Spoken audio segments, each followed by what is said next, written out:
Barton Popoff from the Contrarians here, back with another edition of Reliving Old Reviews as a Useless Tool of Confusion. This is a weird one this time. I wanted to cover this one. So yeah, just to explain, this is the show where I look at old reviews and see if the writer got it right of albums that got massive or a classic over time. And this is kind of a funny one. It doesn't really fit in that category, but it sure does for me personally, because we're looking at Robert Plant's The Principle of Moments. Now, this is a record that for me, in the late 80s and a large part of the 90s, I remember calling the greatest album of all time by anybody for years and years and years. And I still think it's an absolute masterpiece. By the way, you can get Pictures at 11, Robert Plant album by album. I do have a supply of that at martinpopoff.com. It's one of the panel books I've done. I've done about a dozen of these where we go through every single Robert Plant album with a panel. And every studio album in Q&A format, martinpopoff.com for that. But yes, Principle of Moments, Robert Plant's second album, I've often called my favorite album of all time. So I'm curious to see what they said about it at the time. So this is a review from Kerrang in 1983, Kerrang number 47. And it is by Chris Welch, who is an absolute legend of this business, knows what he's talking about. Let's see what he has to say about this Robert Plant album. Okay, so strange, brooding, electrifying. The mood of Robert's new work moves in mysterious ways. It has to be heard in the right conditions. No use playing this on an office machine, better suited to grating cheese with shouts of, old Dave, turn that bleeding row down. I'm trying to work in the background. I played this on my Sony headphones, gazing at the summer heavens as dusk fell. A small star emerged, the first of the evening, in the deepening indigo sky as the music filled my whole being. This was indeed a rare moment, as set out in Mr. Plant's Principles. Wow, I love that intro. That captures this album perfectly. I think it's an absolute masterpiece of mood, of quietness, of atmosphere, of innovative playing, but with a lot of spaces, a lot of very restrained playing. And I think it is a cool, mysterious album. So I love that whole intro here. Hang on here. Yeah, so it's by Chris Welch. I don't know why he says old Dave. Anyways, although this is a collection of songs performed in fairly orthodox fashion, the lasting impression is of a much deeper musical experience being enacted for us by a man with a myriad of stories to tell. Robert sounds like a wanderer back from a long voyage with a new but trusty crew helping to cast off once more into deep waters. Great analysis there.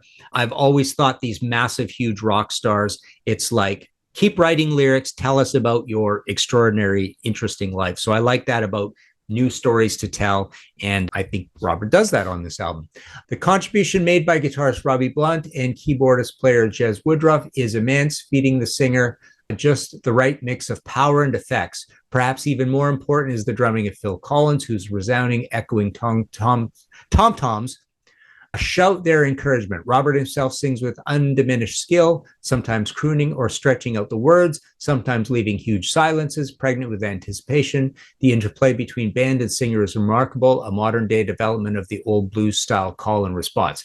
Very, very cool analysis there as well. Yeah, Jez's keyboards are legendary. Robbie is kind of like being a Jimmy Page, but doing a really beautiful, beautiful job of it. A lot of his own personality as well. Phil Collins, super important in here as well. And of course, you've got the great Robert Plant up top. And the sheer sound quality of the various cuts is astonishing. Sometimes Phil's cymbals shoot like meteors across your ears. Faint clicks, drum beats, and blips on the guitar seem to be structured like a pyramid, so you get a vertical sound spanning from your left ear lobe across the nose to a point some meters beyond the cranium. It's not the sort of effect you'd notice if you just smashed this on the turntable and waited irritably for Led Zeppelin 11. The opener is Lay Down Your Arms, which starts in deceptively simple fashion, but has a marching beat, which I guess is laid down by Barry Moore Barlow by the cut of his snare drum. This is an amazing review. It's so well written and so gets the point across, and it's just really, really smart, good writing from Chris.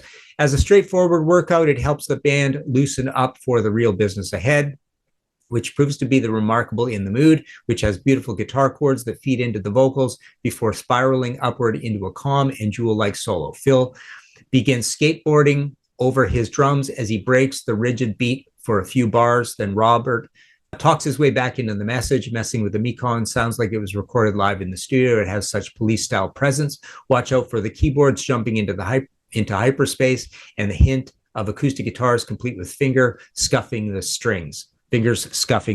Yeah, again, great stuff to point out. Super important songs in the mood. Absolute masterpiece. Deserved to be the massive hit it was.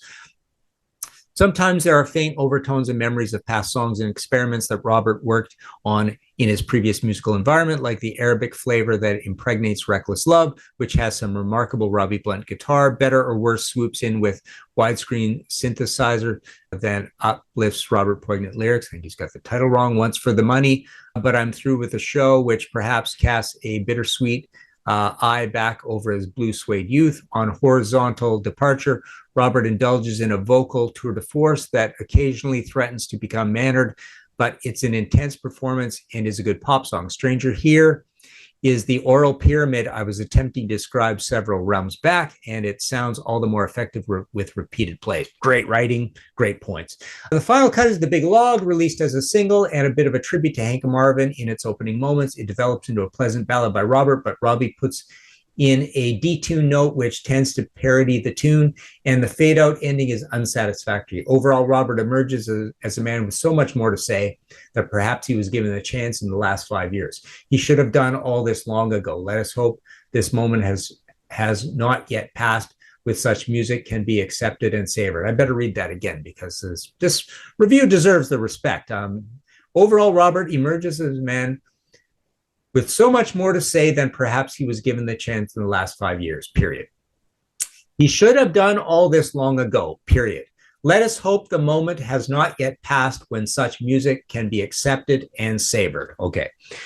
Yeah, exactly. This album was a huge hit. It deserved to be a huge hit. It's an absolute masterpiece, and Chris is noticing that. Unfortunately, Robert, with his completely restless spirit, went to a crazy place on the next album, Shaken and Stirred, and then kept changing all the time, which is admirable in itself and made for a good book in our panel book because there was lots to say album to album. He became kind of an archivist of old music sounds. He kind of settled on that after a while, but yeah, this is an absolute masterpiece of an album, only hinted at on the debut. But the principle of moments, beautiful review by Chris Welch here. This has been another Reliving Old Reviews is a Useless Tool of Confusion. Let us know what you think of this review and my review of this review. And like, subscribe, all that good stuff. Join our Patreon, and that gets you onto our panels. I think some of our best shows have been these panel shows. There you go, Robert Plant. Go listen to some Principle of Moments.